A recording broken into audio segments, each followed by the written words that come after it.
Hi, everybody. This is my beggar's take for the week. This beggar is standing on his deck. There's supposed to be some snow coming pretty soon. I hope it holds off and doesn't hit us too bad because I've kind of put the snowblower away. I'm hoping that spring is here soon, and the weather forecasters, as much as I can trust them, tell me that it'll be warm by the weekend. We are still celebrating the season of resurrection. We're still in the Easter glow, even though Easter has felt weird for a lot of us. Those of us who can't remember a time of not being in church and worshiping together have had to figure out how to do that. We're all looking forward to what happens in life after all of the public health emergency has passed and wondering what kind of resurrection or new life might be there. It all got me thinking a little bit about that story right before Holy Week takes place in John's Gospel, the 11th chapter. There we hear the story of Lazarus, who is a great friend of Jesus, along with Mary and Martha, his sisters. And Jesus gets word that Lazarus is sick unto death. And so Jesus decides to stay a little while longer away from the situation. And by the time he gets around to going and shows up, poor Lazarus is dead and been in the tomb 4 days, which for ancient people was a sign that there wasn't any going back. The dead were really dead. He wasn't, as the Princess Bride said, just a little dead, but was completely gone. The grief of his sisters was apparent. All the town came to give their farewells. And then Jesus does something remarkable. Jesus goes to the tomb and he raises up Lazarus from the situation of death. He tells them to roll away the stone. And when he cries, "Come out, Lazarus," Lazarus comes out wrapped in all of the clothes that they had put him in. Jesus says, "Unwrap him and let him go back to his life."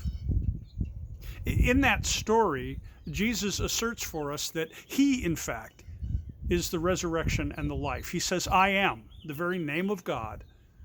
I am is the resurrection and the life. But it's not quite correct to say that Lazarus was resurrected, because Lazarus would die again.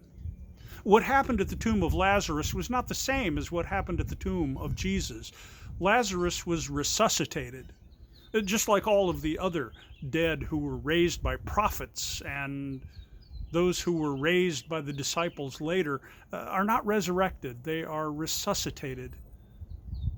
They are made alive again after being dead so that they can resume the life that they had before. There's a lot of things that we think about resurrection, and it's more than just the absence of death or resuscitation. Some people think about it as reincarnation, coming back to life in a different form, living your life out. And in most reincarnation schemes, that means that you get what you deserve. You come back as, something less or more than you were, depending upon what kind of person you are. It's not a Christian belief.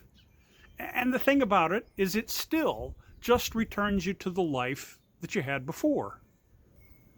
Another way that people have been talking about resurrection, especially during this coronavirus season, is to think about the renewal of spring that's all around us. That's when Easter happens. On the lilac bush that's just behind me, I don't know if you can see it, but the buds are out and the flowers are beginning to form. Hopefully the cold weather doesn't back them off. I planted a couple of trees out here last fall, and I'm anxious to see the buds come out for the first time as they have spring in my backyard.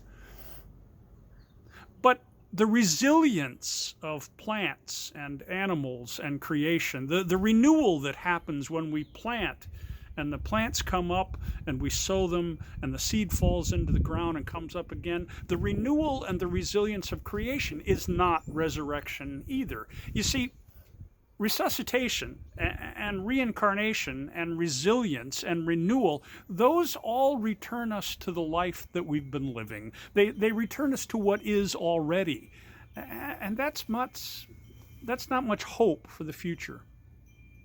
Resurrection The resurrection of Jesus reveals that God is not satisfied with the way things are, and that in the power of resurrection, things will be renewed. Things will be made new, completely new from the bottom up.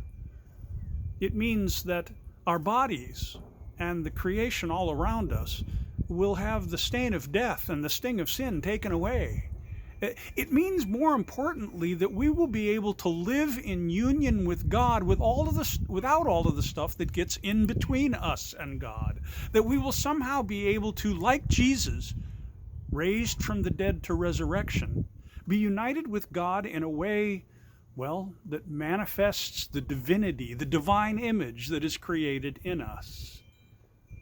You see, my friends, resurrection is more than a promise that you get to keep living the way you have been. That's not a good promise. It's more than a promise that you will continue to have some connection with the life that is in this place. Resurrection is a promise that life will be as God intended it, and that we will be united with that, whatever it may look like. On social media today, Brene Brown, who's a pretty popular author these days, offered some words that said, I hope things don't go back to normal, because we've all been living in a normal world where greed and consumption and individuality and all of the things that make us selfish have now been revealed to us as we've had to live distant. We've had to settle for what we have. We've had to, well, fast from the things that destroy our souls in some way. So maybe coming out of this whole coronavirus situation, there will be a little bit of resurrection as we have our eyes opened and our hearts opened to live more in union with the God who made us. I'm looking forward to the resilience and the renewal of spring. I'm looking forward to continuing the life that I have to live. But because Jesus has been raised from the dead, well, because of that, I look forward to being what God wants me to be, and that God will have at it and make me new. That's this beggar's take. Hope you're all well. Peace be with you.